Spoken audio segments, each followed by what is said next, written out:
Chapter 1. Humans as Electric Circuits and Batteries. I am a man of science. I don't believe that we are energy, someone told me. In response, I sent him to the Wikipedia page on electrophysiology for starters. There we read, electrophysiology is the branch of physiology that studies the electrical properties of biological cells and tissues. It involves measurements of voltage changes or electric current or manipulations on a wide variety of scales, from single-ion channel proteins to whole organs like the heart. In neuroscience, it includes measurements of the electrical activity of neurons and, in particular, action potential activity. Recordings of large-scale electric signals from the nervous system, such as electroencephalography, may also be referred to as electrophysiological recordings. They are useful for electrodiagnosis and monitoring. End quote from the Wikipedia article entitled Electrophysiology. Your cells are not the only part of your body that are electrically charged. Your body is full of electrolytes. Electrolytes are minerals in your blood and other body fluids that carry an electric charge. Electrolytes affect how your body functions in many ways, including the amount of water in your body, the acidity of your blood, pH, and your muscle function. Yes, your bodily fluids carry an electric charge. If you were not electric, you wouldn't emit body heat that keeps you warm in cold weather. If you were not electric, there wouldn't be a whole medical field on electroceuticals. Quoting now from a scientific paper from ScienceDirect.com. Electroceuticals are a new category of therapeutic agents which act by targeting the neural circuits of organs. The therapy involves mapping the neural circuitry and delivering neural impulses to these specific targets. The impulse is administered via an implantable device. Afterwards, I asked him if he still doesn't believe that humans are energy, but he saw no relation between spiritual teachings around energy and the fact that the body is electric. In ancient times, cities and towns were walled, making them closed circuits. The energy accumulated remained within. Trees and the nerves of humans are open circuits that allow for energy to flow in and out. Energy can be zapped from humans, but the people can also zap energy from their environment. If you see life through the lens of giving and taking energy, zapping and counter-zapping it, you will notice a lot of strange things in the world. Do you remember that famous scene from the 1999 movie The Matrix? It was one of the most iconic movie scenes of all time, where the main character, Morpheus, says that there is an agenda to harvest the energy of humans as if they were a battery, as he was holding up a battery. What if that were true? Here is a quote from an old book on Chinese medicine by Stephen Chang entitled The Complete System of Self-Healing Internal Exercises. The self-perpetuating human body can be considered as a type of battery. The human battery is composed of three vital parts. 1. Structure. The cells and organs, bones, muscle, skin layers, blood vessels, nerves, and other physical structures that they form. 2. Liquid. The intra- and intercellular liquids that play important roles in the generation of electrical energy. And 3rd, electrical charge. The charge that is responsible for activating the body and its structures. It is called the life force, life energy, spirit, or electromagnetism. Taoists refer to this force as qi. Of the three components, the last electrical charge is least understood since its presence is not immediately obvious to the naked eye. Electrical energy is detected only in a roundabout way because it is most obvious when it is absent. If there is a partial absence of energy in the body, weakness or disease invades and grasps hold of the body. When there is a total absence of vital energy, there is death. Cessation of heartbeat does not necessarily mean death, For many yogis have stopped their own heartbeat yet remain alive because their bodies still hold vital energy. Exhaustion is a symptom of low energy levels. Anytime you use your body or mind, you lose energy. If you fix your eyes on an object for just 1 minute, it will take you 20 minutes of rest to recharge the amount of energy lost, according to scientific studies. Furthermore, studies have been done in which dying people have been put on a scale and weighed. At the point of death, there has been recorded a weight loss of about 6 ounces, the exact amount varying from individual to individual. So, it is apparent that the approximate 6-ounce weight loss reflects the weight of this vital energy, which is material and measurable." End quote.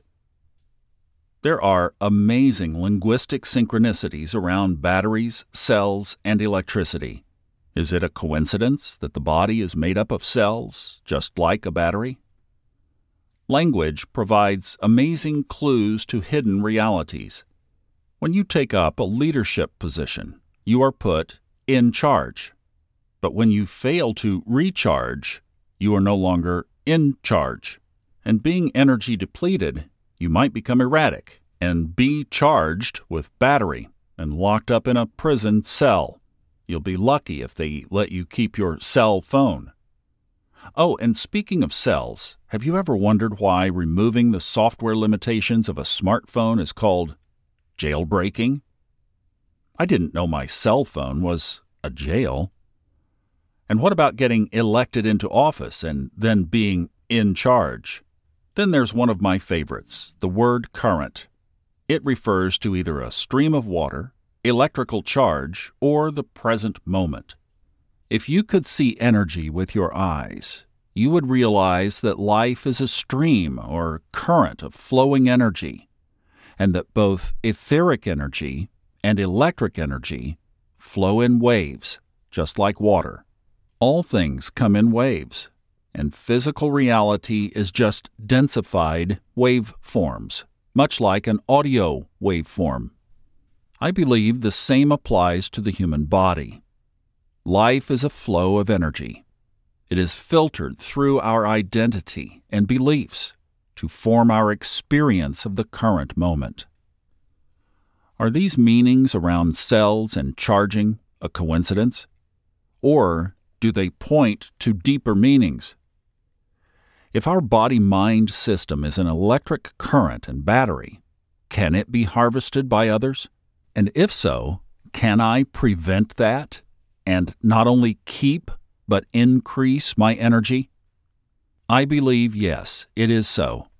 Why do you think all of my publications are around energy, energy levels, and increasing energy?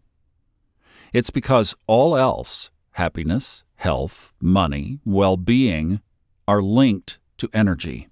When energy and attention are low and depleted, it leads to a lack of these things. When you are full of energy, it leads to an abundance of these things. If the human body is an electric circuit, sexuality, acupuncture, computers, and thousands of other things gain a new meaning. Understanding the energy of acupuncture, would people still get piercings? A piercing is a permanent opening of a meridian channel, which is probably not desirable if you wish to protect what goes in it. What does acupuncture do to my circuitry? What really happens during sex? What kind of electrical discharge occurs with the orgasm? What happens to the spine during an orgasm? To which extent are energies between humans exchanged? Knowing that humans are electromagnetic and sex is more electrical than physical, would it not be wise if people were choosier about who they have sex with? Many questions are not being asked in our culture because people don't know they are primarily energy. The knowledge about your electromagnetic self will compel you to consider and reconsider many more things than just sex. To which extent is energy between my electric fingers and my laptop exchanged? Between hands and smartphone? What do the energy fields of trees and animals look like compared to cities? What is the effect of showers on my electricity status? I know warm showers relax my muscles and soothe any aches I might have from sports. And I know cold showers release happy-making chemicals, build my resilience, release ego resistance, and wake me up. But apart from the obvious, what happens to the electromagnetic self? I answer a lot of questions in this book, but my wish is also to elicit more questions than I answer. By forming your own questions, you learn and grow. If the human body is one circuit, are communities and cities larger ones? If you look up an aerial view of Versailles, you see the electric circuit of its design. To me, ancient landscaping was not only about aesthetics, but also about energy flow. Are churches, temples, and pyramids energy generators and conductors? Were they built as such? And if so, why have we forgotten? Viewed from an electromagnetic perspective, everything looks different. Consider the typical crowns of ancient Southeast Asia. They often look more like antennas that pick energy up from the field than mere symbols of royalty. They go from being only beautiful to also being functional. The ancient Chinese view the body as a battery and also build houses, apartments, streets, cities, and landscapes in service of energy flow. In ancient thought, they direct qi or qi, the cosmic current. Thus, feng shui experts rearrange furniture and objects to harmonize a person's environment. Streets, roads, and waterways direct the energy accumulated in buildings. Unbeknownst to most people, ancient Western culture has equivalent sciences, scattered in names such as geomancy, the art of placing or arranging objects and buildings auspiciously; mystical topography, the art of choosing locations or building places based on energy fields and key lines; mystical toponymy and onomancy, the art of choosing, studying, and interpreting the names of people, places, and locations based on their energy. None of these things are taught in our schools, universities, or religious institutions. I believe the ruling elite use this knowledge for themselves and keep it from common folk, possibly for energy zapping. There was a time around 120 years ago when science openly included the discussion of consciousness and energy. Here's an example from Wikipedia, an article entitled Animal Magnetism. Quoting, "Animal magnetism, also known as mesmerism, was the name given by German Dr. Franz Mesmer in the 18th century to what he believed to be an invisible natural force possessed by all living things, including humans, animals, and vegetables. He believed that the force could have physical effects, including healing, and he tried persistently but without success to achieve scientific recognition of his ideas." End quote. And in those days, the life force and a soul were given many names. For example, this from the Wikipedia article entitled Vitalism. Vitalism is a belief that starts from the premise that living organisms are fundamentally different from non-living entities because they contain some non-physical element or are governed by different principles than are inanimate things. Where vitalism explicitly invokes a vital principle, that element is often referred to as the vital spark, energy, or élan vital, which some equate with the soul.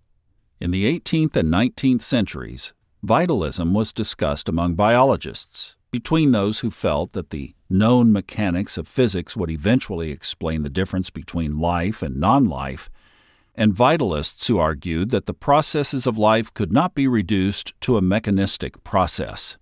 End quote. So what happened? Materialism happened. Pharma happened.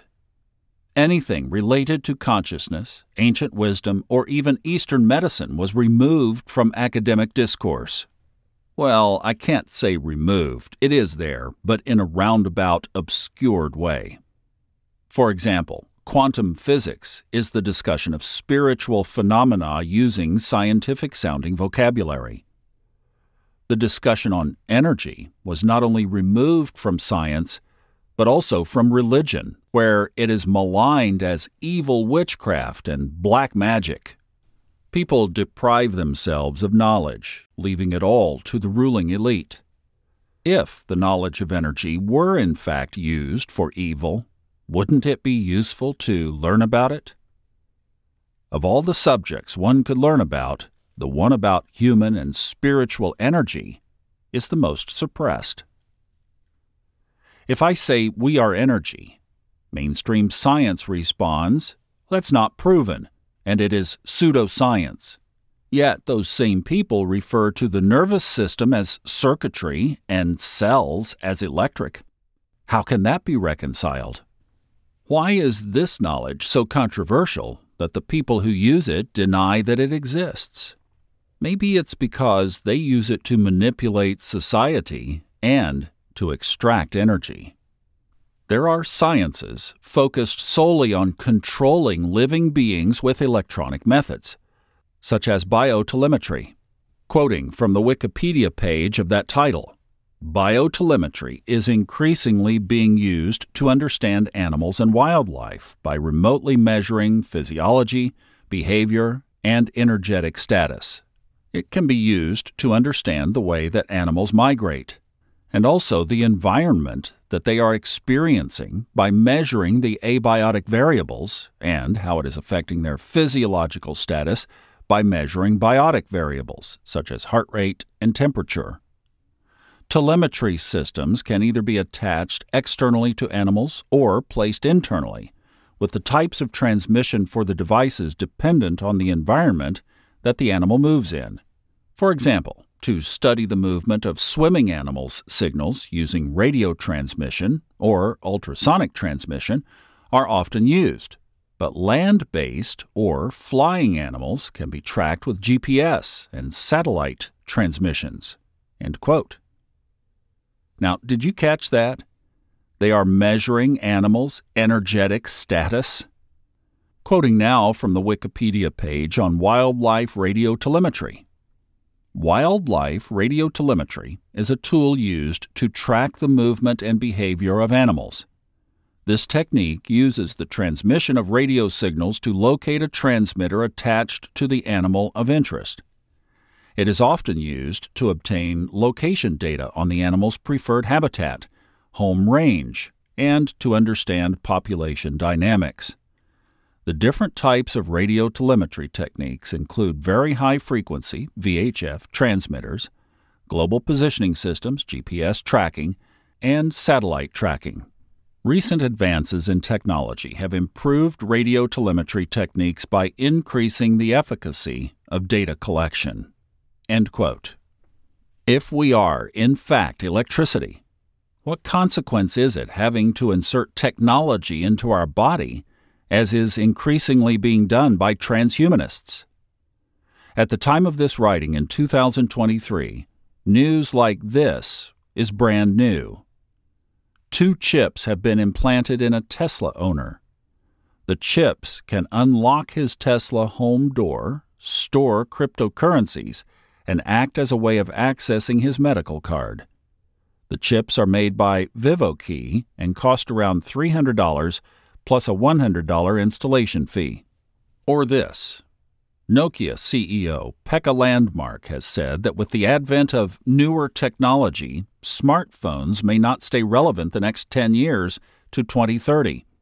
Speaking at the World Economic Forum, he said that 6G would arrive by the end of 2030, but it could make smartphones obsolete. He said, by then, the smartphone as we know it today will not be the most common interface. Many of these things will be built directly into our bodies. By the time you hear this book, this might be more commonplace. But if you, in fact, are an electromagnetic being, is it beneficial for you to implant electrical devices? Or could they be used to zap energy? Listen to this headline by MIT. Next generation wireless technology may leverage the human body for energy.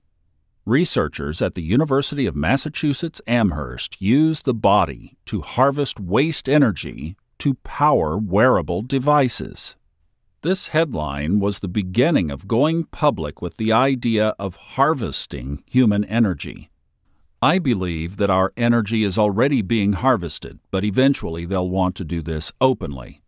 Here is a Microsoft patent that purposes using human electricity for Bitcoin mining.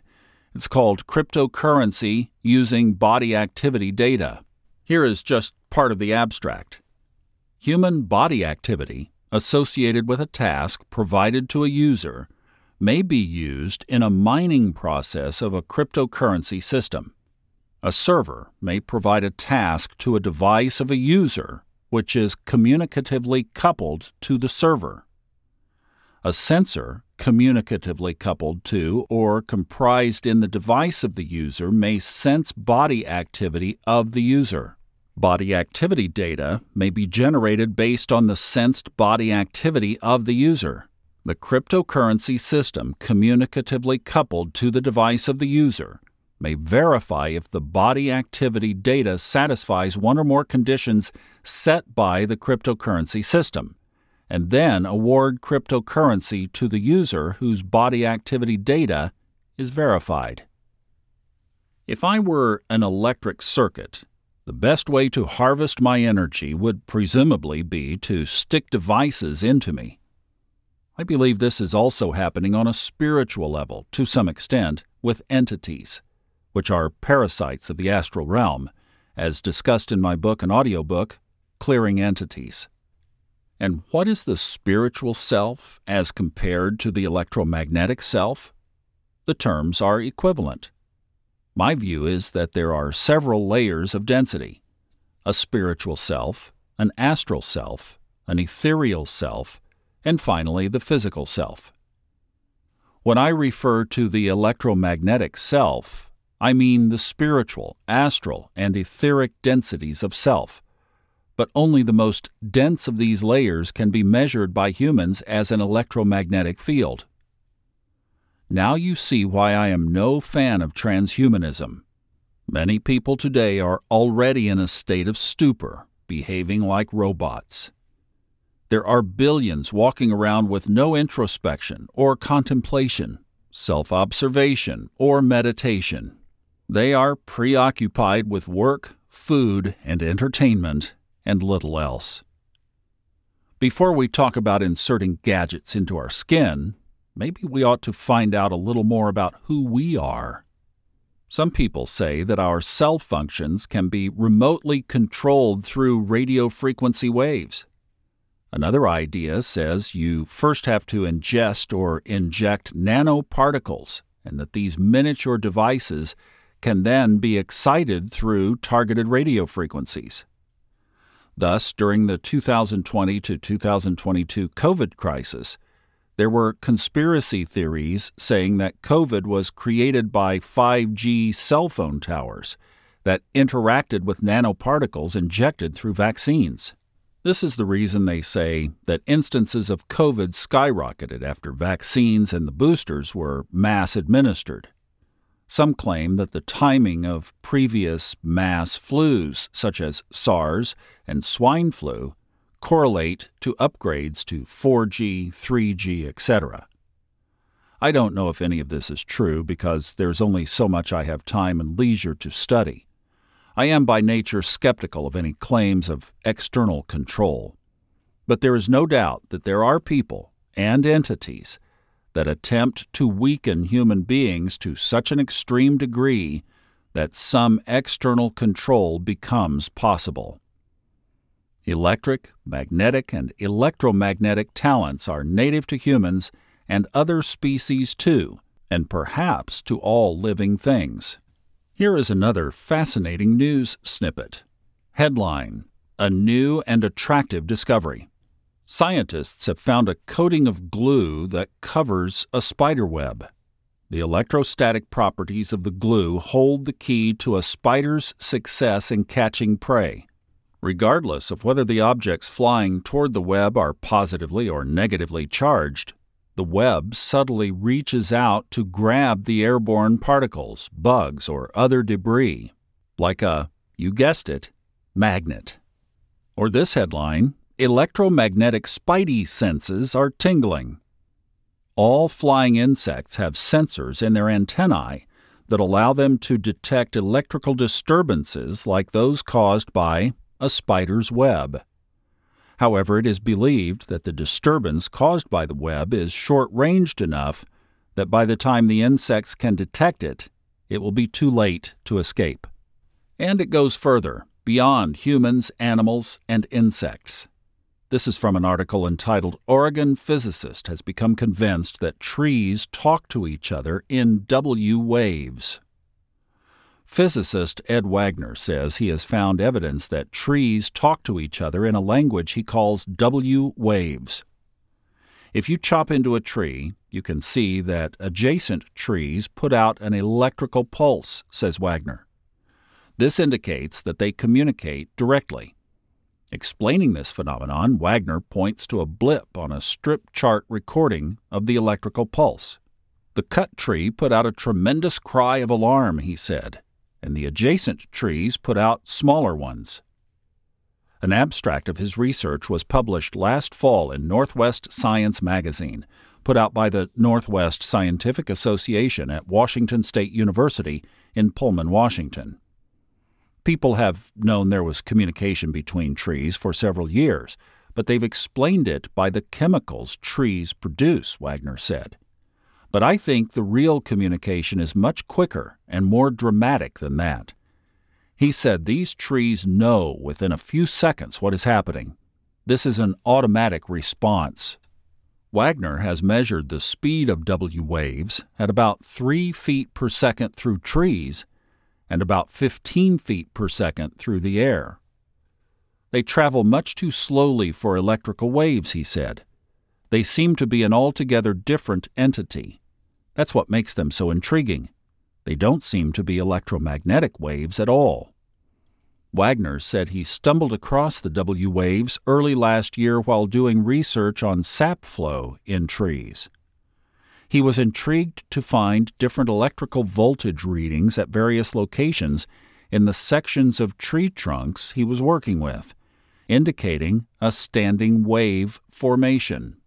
Wagner, 58, holds a doctorate in physics from the University of Tennessee. He formerly worked at the Oak Ridge National Laboratory in Tennessee and taught physics at California State Polytechnic University for 5 years.